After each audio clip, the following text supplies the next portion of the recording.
Hello, I'm Ethan, a New York-based organization development coach, and I appreciate you coming on and watching today's video where I really have to air some grievances that I've been, I guess, dealing with on LinkedIn lately. It started around the July 4th weekend when I started to take exception to people literally posting all sorts of touchy-feely, happy July 4th.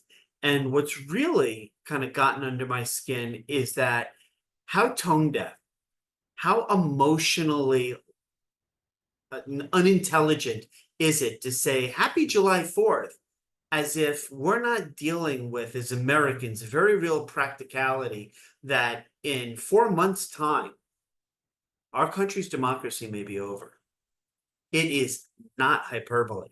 It is not an overstatement to say that at the next election, this country may choose a candidate who, yeah, I get it. They're a pedophile and they're a felon and they've got decades of really, really horrible behavior going back to the 70s in New York. I grew up in New York. I watched that candidate, but that candidate is espousing dictator kind of behaviors that, I mean, we're talking about one of two major political parties in this country. So if they become president of the United States, our Constitution, our rights, our way of life, since this country's founding, over. So to say happy July 4th, which is a celebration of our nation's independence, it's a declarative statement about our fundamental proposition that we are a democracy. That's done.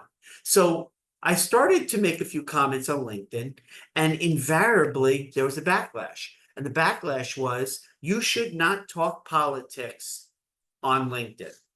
It's for business. What? First of all, let's kind of apply logic, if we can, and facts to this statement.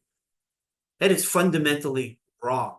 Our nation, since its inception, had business interspersed with politics. It's been a part of our organization, of our country's DNA since its founding. So to say that business should be separate from politics, absolutely not. But it's fascinating to me how most of the people who reacted and have commented on my trying to shine a light on what's going on right now as we head into election season, they all seem to be of one of two philosophical sides, because obviously there's no honest discourse in our nation's political discussions. It's one of two tribes, and they don't speak to one another to gain common ground. That doesn't exist anymore, unfortunately, in America.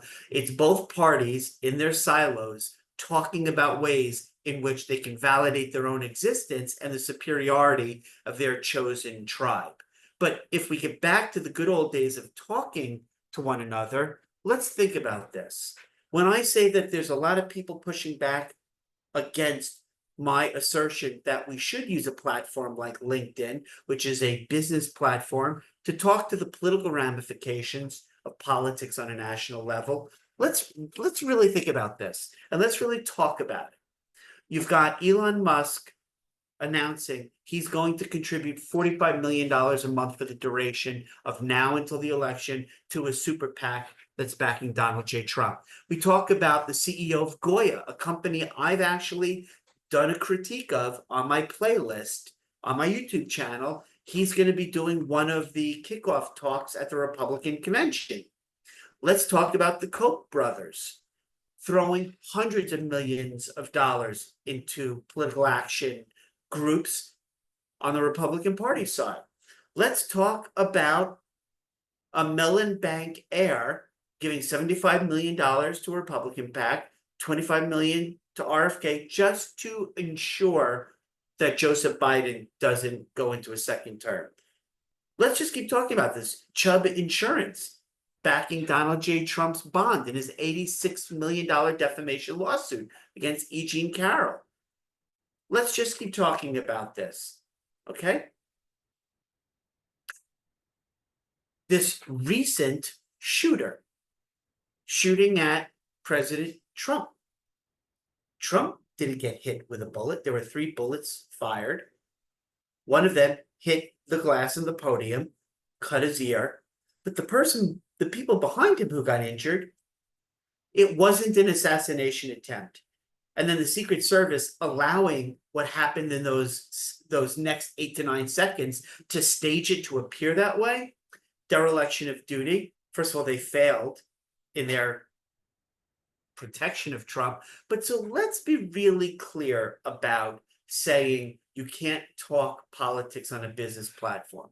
I have been spending quite a bit of time removing connections I've had with people who are saying you shouldn't talk about it. No, I actually think now more than ever, there should be even more conversation on ostensibly business platforms like LinkedIn, talking about what this election means for the state of business on the federal level, on the state level, with taxes, regulations, immigration policy, manufacturing, the illegal flow of goods from China into this country, supply chain issues. I mean, we can talk certainly about those kinds of things, right? Those are not off the table. So why are people saying you can't talk politics on a business platform? We're in a news cycle where business and politics are interconnected 24/7. That's what's going on. So to say that you cannot talk business on LinkedIn is so disingenuous that I have no tolerance of patience. I make my livelihood on LinkedIn. I've been there every day for pretty much 20 years that it's been a platform. You can see I've built my connections. I think like 85 or 8,600 connections. I'm constantly posting because it's a vibrant business community that we should be able to have conversations about the intersection of business and other issues like politics, because politics and business go hand in hand. Now, depending on what we're talking about and what tribe you happen to be in, you may find certain aspects of conversations uncomfortable. Good. We want people to feel discomfort. As long as we respect one another and we come into every conversation with the potential to learn from each other and maybe learn a little bit more about each other, that to me is what LinkedIn was intended to accomplish. Maybe wrong, maybe right. If you like what I'm saying, smash the subscribe button and follow the rest of my stuff on YouTube. If you don't like it, fine. Post a comment and we'll have a conversation. Be civil, be courteous. We can learn from each other. But this abject refusal to meet one another closer to where we all live and learn from each other, nothing good comes from that. Nothing good has ever come from that. So thanks so much for your time today. Really appreciate you checking out the video. Go to my other playlists, including my 2 seasons of Chasing the Dream, which is an amazing workplace culture podcast. And please drop a comment, like, and share if you really like the content. Bye-bye.